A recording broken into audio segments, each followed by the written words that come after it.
आसमान में सूरज ढल रहा था और नारंगी रोशनी अब धीरे धीरे मटमैले अंधेरे में बदल रही थी।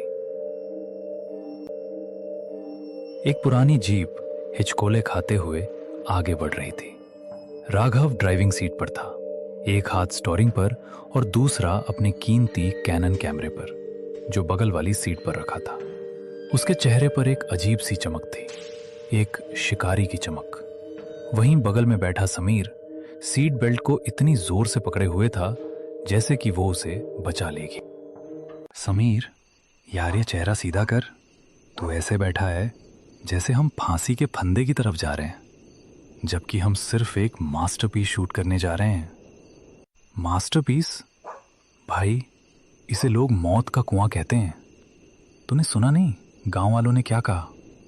सूर्यास्त के बाद उस हवेली की ईंटें भी सांस लेने लगती हैं। ईंटें सांस लेती हैं? वाह, यही तो मुझे कैप्चर करना है। सोच, अगर मैंने उस हलचल की एक भी फोटो खींच ली तो इंटरनेशनल फोटोग्राफी अवार्ड मेरी जेब में होगा। और तू बस डरता रहे। डर की बात नहीं है राघव, ये समझदारी है। हम बचपन से दोस्त हैं और तेरी इसी निडरता ने मुझे न जाने कितनी बार मुसीबत में डाला है। याद है वो स्कूल का पुराना स्टोर रूम? 3 दिन तक सस्पेंड हुए थे हम। और ये भी याद कर कि उस स्टोर रूम में हमें वो पुरानी फुटबॉल मिली थी जिससे हमने पूरा साल खेला।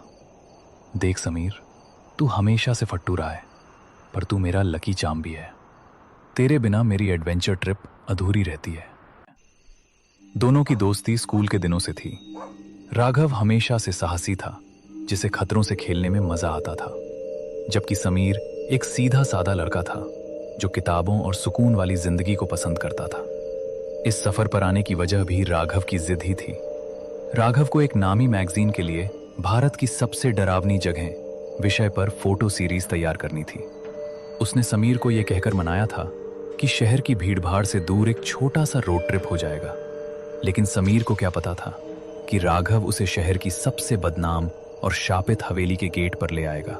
गाड़ी के टायर सूखी पत्तियों और टहनियों को कुचलते हुए आगे बढ़ रहे थे। बाहर का अंधेरा इतना गाढ़ा था कि हेडलाइट की रोशनी भी जैसे उस काली दीवार से टकराकर वापस आ रही थी। गाड़ी के अंदर एक अजीब सी सड़ांध भरने लगी थी, जैसे पुरानी गीली लकड़ी और गंधक सल्फर का मिश्रण।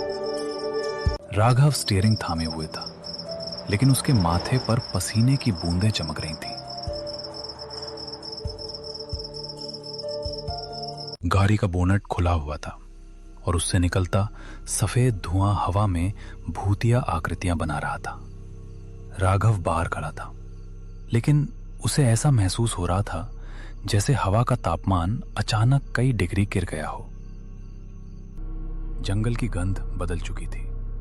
अब वहां सूखी पत्तियों के साथ साथ किसी पुराने सड़े हुए मांस की गंध आने लगी थी।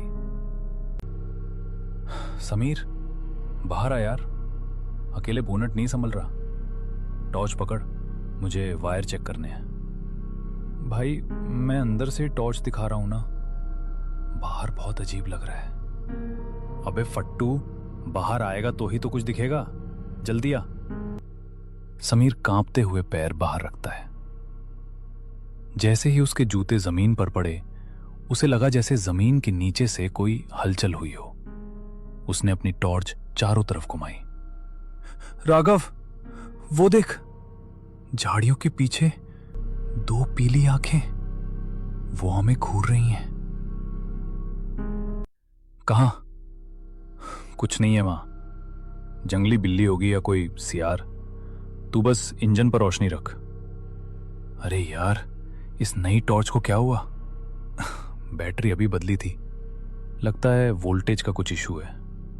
राघव, टॉर्च खराब नहीं है, कुछ और है। देख, उस बरगद के पेड़ के पास वो साया, वो इंसान जितना लंबा है, लेकिन उसके हाथ जमीन तक लटक रहे हैं। तू पागल हो जाएगा समीर, वो पेड़ की परछाई है। राघव ने जैसे ही उस तरफ टॉर्च मारी, रोशनी वहां पहुंच